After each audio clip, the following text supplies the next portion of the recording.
The housing market has been turning into a seller's market again.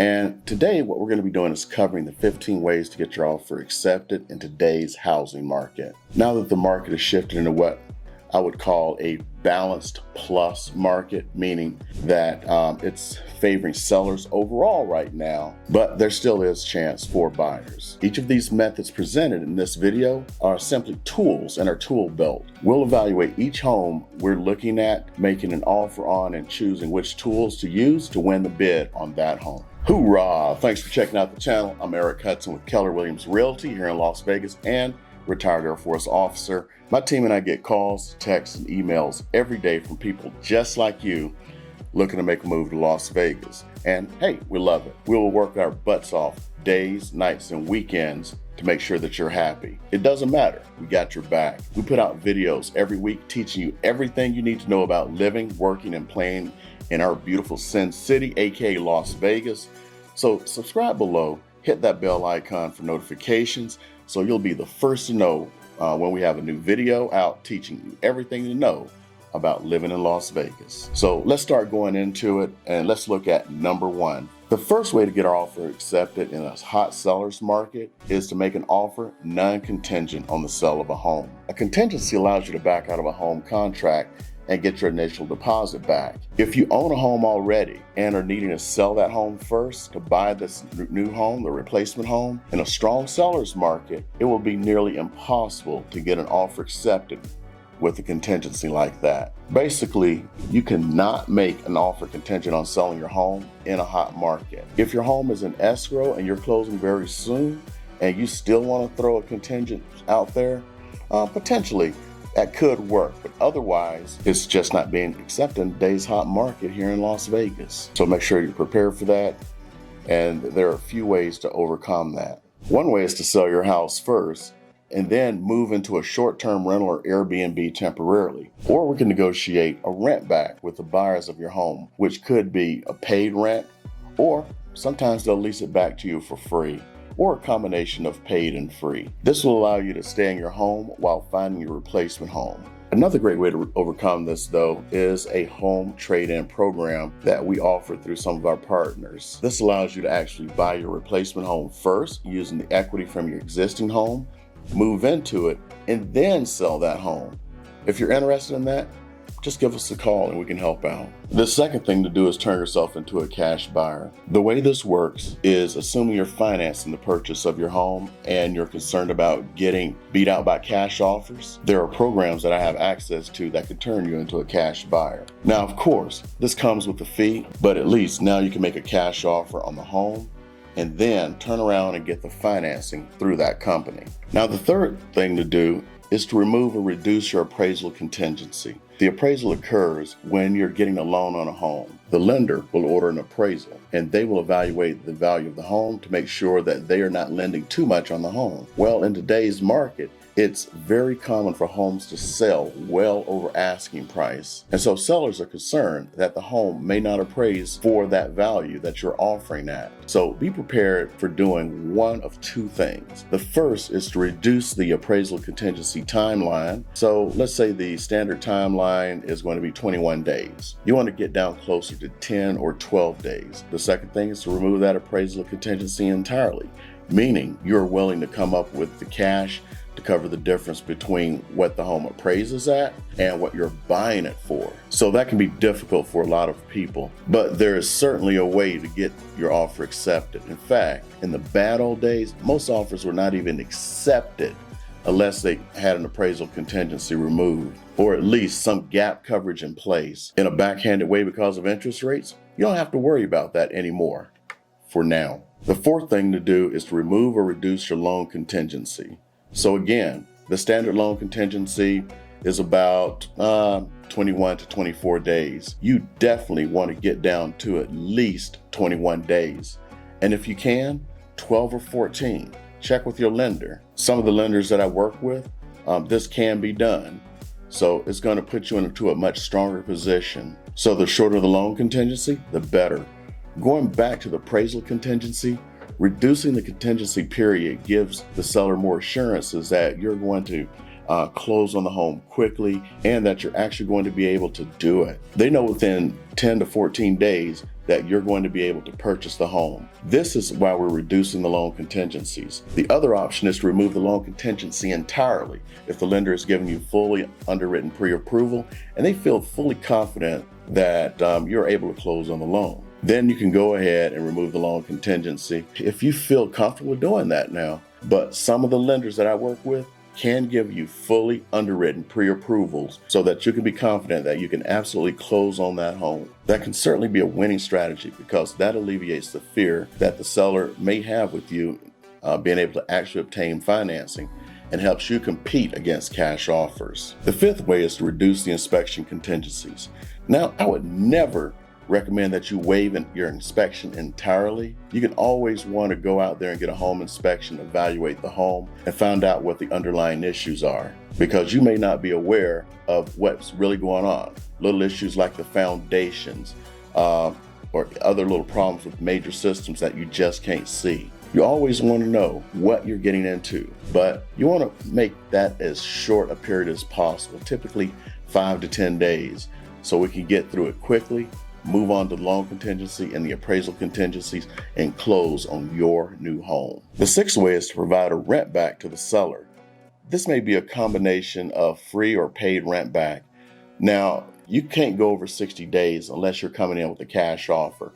Otherwise, it turns into an investment property and an investment loan with a higher interest, and this is a whole new ball game.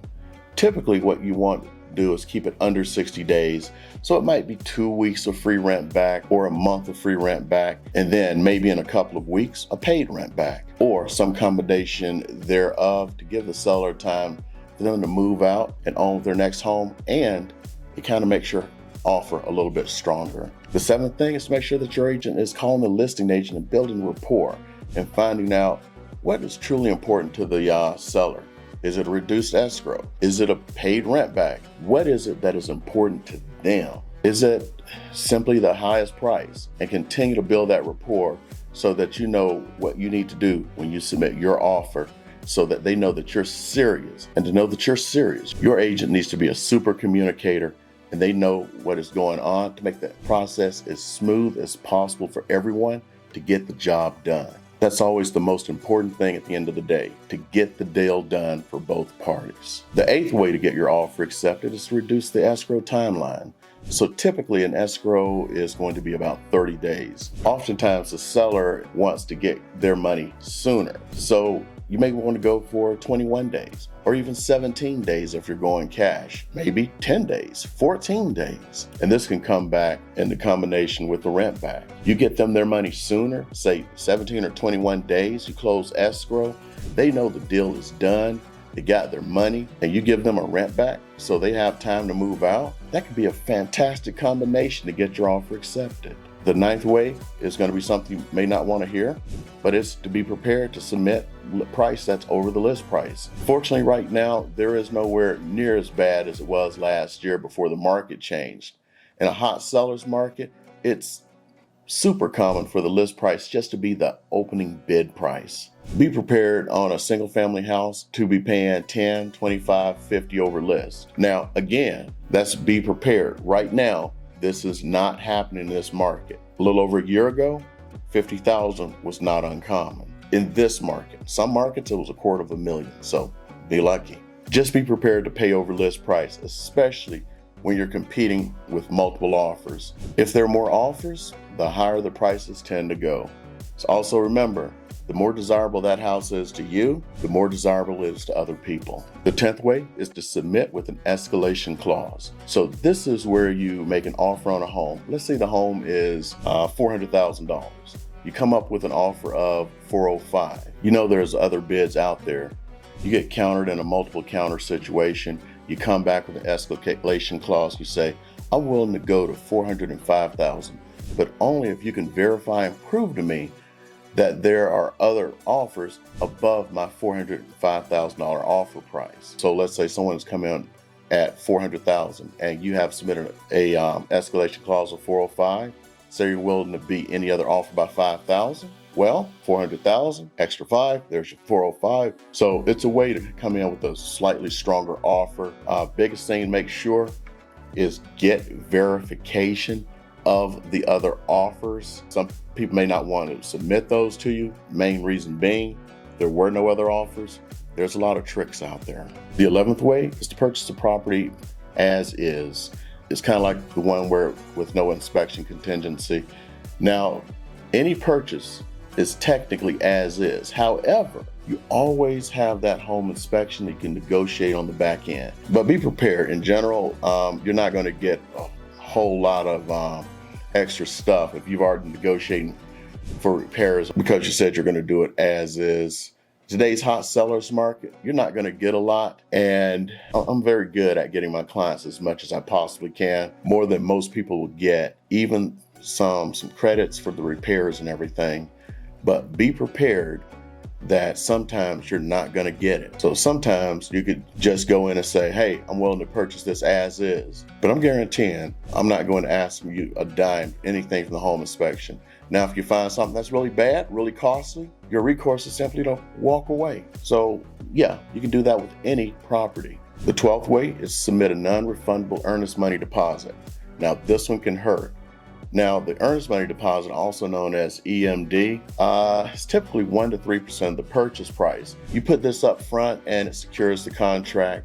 If you cancel without exercising one of your contingencies, as we discussed already, like your loan, inspection, or appraisal contingency, you forfeit the money. But you have a lot of ways to get that money back. If you go in with a non-refundable earnest money deposit right out the gate, this is saying, I am so confident and so sure this purchase will close, I'm willing to give you this sum right up front. No matter what, if I walk away, it's yours. Now, you could go in and say, hey, I want 3 days, and then it's non-refundable. It becomes what's known as hard.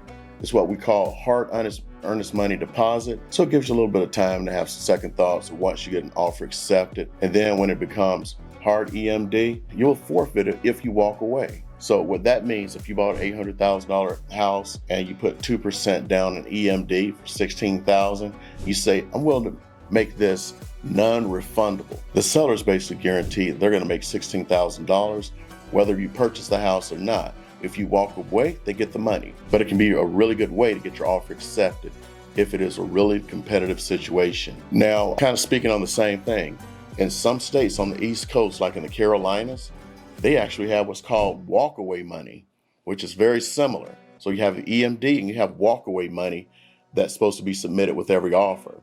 So no matter what, the seller gets something if you walk away. The 13th way is to offer to pay some or all of the seller's closing costs. So it's not necessarily increasing the price of the home, which gets into an appraisal issue. So another way is to just say, hey, I'm willing to cover your closing costs. So you might be covering title fees, escrow fees, transfer fees, and some other things from the commission. Heck, you may even want to cover some of the real estate commission. You may want to pay your buyer's agent's commission. You never can tell what can work. So that the sellers have less to come out of pocket for, which puts more money into their pockets, and it doesn't affect the appraisal. So it's going to cost you money up front, certainly, but it can reduce some timelines. You can remove some contingencies, things like that. It's going to help put more money in the pocket of the seller, which is going to make them more likely to accept your offer. The 14th way is to look for homes that didn't sell over the weekend. Even in a hot seller's market, sometimes it happens. If there's something kind of going on with the home for some reason, buyers just aren't quite into it, but maybe it's the right home for you. The right time to look for those deals is on Tuesdays and Wednesdays in the middle of the week, because it's a no man's land of selling real estate. And agents and sellers are really getting nervous when this home didn't sell over the first weekend, and they're like, what's going on? Okay, we can try it next weekend. So you kind of get an opportunity to jump in there and potentially be the only bidder on the home and get your offer accepted at a reasonable price, especially when the market's changing. And finally, the 15th way is that if all else fails, make sure you get your offer in as a backup position. I've actually had several offers accepted this way. You just submit the offer and just say, hey, this is a backup. If something else falls out, we're here for you. they'll give you a call up and say, hey, are you still interested? Then you can move forward with your contract. This way, if the number one buyer backs out, you're already first in line. They don't have to put the house back on the market, do anything else. They just roll right into your purchase contract and you're good to go. So these are several different ways you can get your offer accepted in today's market. We would really love for you to join us here in Las Vegas. So keep in mind, we help you in your relocation or PCS here to Las Vegas. Give us a call, shoot us a text, or send us an email. We're happy to help you make a transition as smooth as possible moving to Las Vegas. Be sure you subscribe below so that you're the first to learn about the current market conditions here in Las Vegas. We put out new videos every week. The intent is to help you learn everything you want to know, the good, the bad, the ugly of living in Sin City. So would you be so kind as to shoot us a comment below? Let us know if there are any other questions that you have or any videos you would love for us to make so you can learn more about Las Vegas. Also, hit that like button.